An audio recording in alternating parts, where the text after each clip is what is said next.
Cinderella by the Brothers Grimm. The wife of a rich man fell sick, and as she felt that her end was drawing near, she called her only daughter to her bedside and said, "Dear child, be good and pious, and then the good God will always protect thee, and I will look down on thee from heaven and be near thee." Thereupon she closed her eyes and departed. Every day the maiden went out to her mother's grave and wept, and she remained good and pious. And when winter came, the snow spread a white sheet over the grave, and when the spring sun had drawn it off again, the man had taken another wife. The woman had brought 2 daughters into the house with her, who were beautiful and fair of face, but vile and black of heart. Now began a bad time for the poor stepchild. "Is the stupid goose to sit in the parlour with us?" said they. "He who wants to eat bread must earn it. Out with the kitchen wench." They took her pretty clothes away from her, put an old grey bedgown on her, and gave her wooden shoes. "Just look at the proud princess, how decked out she is," they cried and laughed, and led her into the kitchen. There she had to do hard work from morning till night, get up before daybreak, carry water, light fires, cook and wash. Besides this, the sisters did her every imaginable injury. They mocked her, and emptied her peas and lentils into the ashes, so that she was forced to sit and pick them out again. In the evening, when she had worked till she was weary, she had no bed to go to, but had to sleep by the fireside in the ashes. And as on that account she always looked dusty and dirty, they called her Cinderella. It happened that the father was once going to the fair, and he asked his 2 stepdaughters what he should bring back for them. "Beautiful dresses," said one. "Pearls and jewels," said the second. "And thou, Cinderella," he said, "what wilt thou have?" "Father, break off for me the first branch which knocks against your hat on your way home." So he brought beautiful dresses, pearls and jewels for his first 2 stepdaughters. And on his way home, as he was riding through a green thicket, a hazel twig brushed against him and knocked off his hat. Then he broke off the branch and took it with him. When he reached home, he gave his stepdaughters the things which they had wished for, and to Cinderella he gave the branch from the hazel bush. Cinderella thanked him and went to her mother's grave and planted the branch on it, and wept so much that the tears fell down on it and watered it. And it grew, however, and became a handsome tree. Thrice a day Cinderella went and sat beneath it and wept and prayed, and a little white bird always came on the tree, and if Cinderella expressed a wish, the bird threw down to her what she had wished for.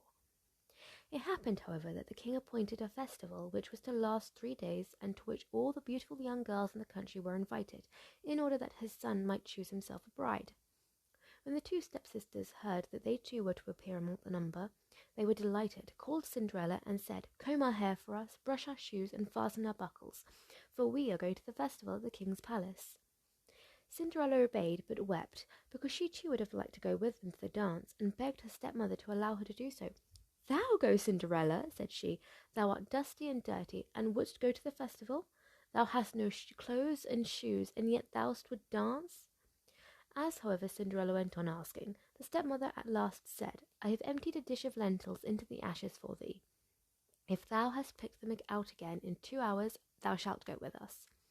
The maiden went through the back door into the garden and called, "You tame pigeons, you turtle doves, and all you birds beneath the sky, come and help me to pick the good into the pot, the bad into the crop."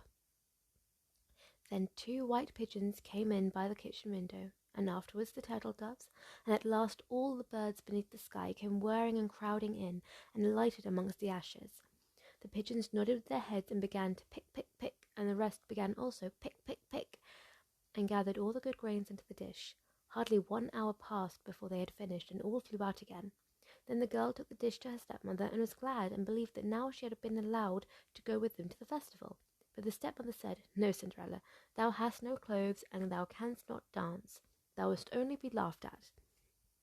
And as Cinderella wept at this, the stepmother said, "If thou canst pick 2 dishes of lentils out of the ashes for me in 1 hour, thou shalt go with us." And she thought to herself that she most certainly cannot do. When the stepmother had emptied 2 dishes of lentils amongst the ashes, the maiden went through the back door into the garden and cried, "You tame pigeons, you turtle doves, and all you birds under heaven, come and help me to pick the good into the pot, the bad into the crop." Then 2 white pigeons came in the kitchen window, and afterwards the turtle doves, and at length all the birds beneath the sky came whirring and crowding in, and alighted amongst the ashes. And the doves nodded their heads and began to pick, pick, pick, and the others also began pick, pick, pick, and gathered all the good seeds into the dishes, and before half an hour was over they had already finished, and all flew out again.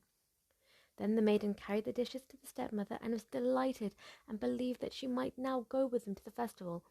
But the stepmother said, "All this will not help thee. Thou goest not with us, for thou hast no clothes and canst not dance. We should be ashamed of thee." On this she turned her back on Cinderella and hurried away with her two proud daughters. As no one was now home, Cinderella went to her mother's grave beneath the hazel tree and cried, "Shiver and quiver, little tree, silver and gold throw down over me." And the bird threw a gold and silver dress down to her, and slippers embroidered with silk and silver. She put on the dress with all speed and went to the festival. Her stepmothers and her stepsisters and stepmother did not, however, know her, and thought she must be a foreign princess, for she looked so beautiful in the golden dress. They never once thought of Cinderella, and believed that she was sitting at home in the dirt, picking lentils out of the ashes. The prince went to meet her, took her by the hand, and danced with her. He would dance with no other maiden, and never let loose of her hand, and if anyone else came to invite her, he said, "This is my partner." She danced till it was evening, and then she wanted to go home. But the king's son said, "I will go with thee and bear thee company," for he wished to see to whom the beautiful maiden belonged. She escaped from him, however, and sprang into the pigeon house. The king's son waited until her father came, and then he told him that the strange maiden had leapt into the pigeon house. The old man thought, "Can it be Cinderella?" And they had him bring an axe and a pickaxe that he might hew the pigeon house to pieces, but no one was inside. And when they got home, Cinderella lay in her dirty clothes amongst the ashes, and a dim little oil lamp was burning on the mantelpiece.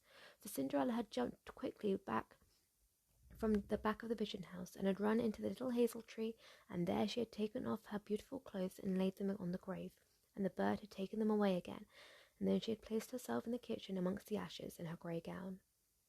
The next day, when the festival began afresh, and the parents and the stepsisters had gone once more, Cinderella went to the hazel tree and said, "Shiver and quiver, my little tree, silver and gold throw down over me."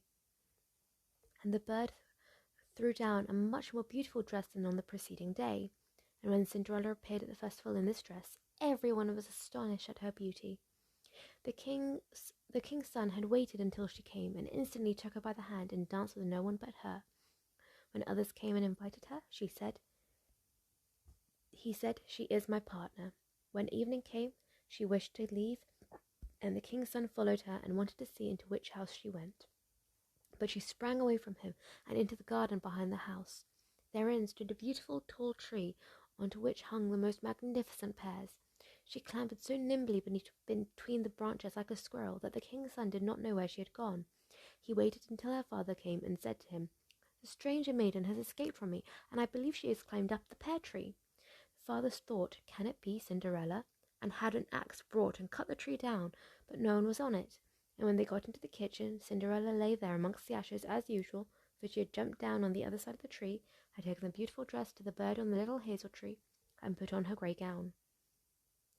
On the third day, when the parents and sisters had gone away, Cinderella went once more to her mother's grave and said to the little tree, "Shiver and quiver, my little tree, silver and gold throw down over me." And now the bird threw down to her a dress which was more splendid and magnificent than any she had yet had, and the slippers were golden. And when she went to the festival in the dress, no one knew how to speak for astonishment. The king's son danced only with her, and if anyone invited her to dance, he said, "She is my partner." When evening came, Cinderella wished to leave, and the king's son was anxious to go with her, but she escaped from him so quickly that he could not follow her. The king's son had, however, used a stratagem, and had caused the entire staircase to be smeared with pitch, and there, when she ran down, had the maiden's left slipper remained sticking. The king's son picked it up, and it was small and dainty and all golden. The next morning he went with it to the father and said to him, "No one shall be my wife but she whose foot this golden slipper fits." Then were the two sisters glad, for they had pretty feet. The eldest went with the shoe into her room and wanted to try it on, and her mother stood by her with a knife, but she could not get her big toe into it. The shoe was too small for her. Then her mother gave her a knife and said, "Cut the toe off. When thou art queen, thou wilt have no more need to go on foot." The maiden cut the toe off, forced the foot into the shoe, swallowed the pain, and went out to the king's son. Then he took her on his horse as his bride and rode away with her. They were, however, obliged to pass the grave, and there on the hazel tree sat the two pigeons and cried, turn and peep, there's blood within the shoe. The shoe, it is too small for her, the true bride waits for you. Then he looked at her foot and saw how the blood was streaming from it. He turned his horse round and took the false bride home again, and said, she is not the true one, and that the other sister was to put on the shoe. Then this one went into her chamber and got her toes safely in the shoe, but her heel was too large. So her mother gave her a knife and said, cut off a bit of thy heel. When thou art queen, thou wilt have no more need to go on foot. And the maiden cut off a bit of her heel, forced her foot into the shoe, swallowed the pain, and went out to the king's son. He took her on his horse as his bride, rode away with her. But when they passed by the hazel tree, two pigeons sat on it and cried, turn and peep, there's blood within the shoe. The shoe, it is too small for her, the true bride waits for you. He looked down at her foot and saw how the blood was running out of her shoe, and how it had stained her white stocking. Then he turned his horse and took the false bride home once more. This also is not the right one, said he. Have you no other daughter? No, said the man. There is still a little stunted kitchen wench which my late wife left behind her, but she cannot possibly be the bride. The king's son said he was to send her up to him, but the mother answered, oh no, she is much too dirty. She cannot show herself. He absolutely insisted on it, and Cinderella had to be called. She first washed her hands and face clean, and then went and bowed down before the king's son, who gave her the golden shoe. Then she seated herself on a stool, drew her foot out of the heavy wooden shoe, and put it in the slipper, which fitted like a glove.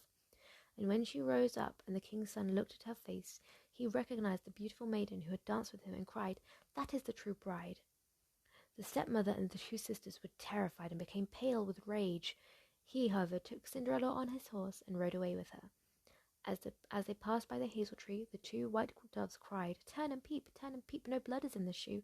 The shoe is not too small for her, the true bride rides with you. God, these are tongue twisters, guys.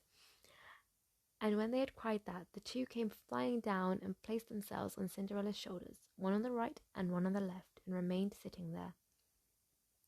When the wedding with the king's son had to be celebrated, the two false sisters came and wanted to get in favour with Cinderella and share her good fortune. When the betrothed couple came and went to church, the elder was at the right and the younger at the left of Cinderella, and the pigeons pecked out one eye of each of them. Afterwards, as they came back out, the elder was at the left and the younger at the right, and the pigeons pecked out the other eye.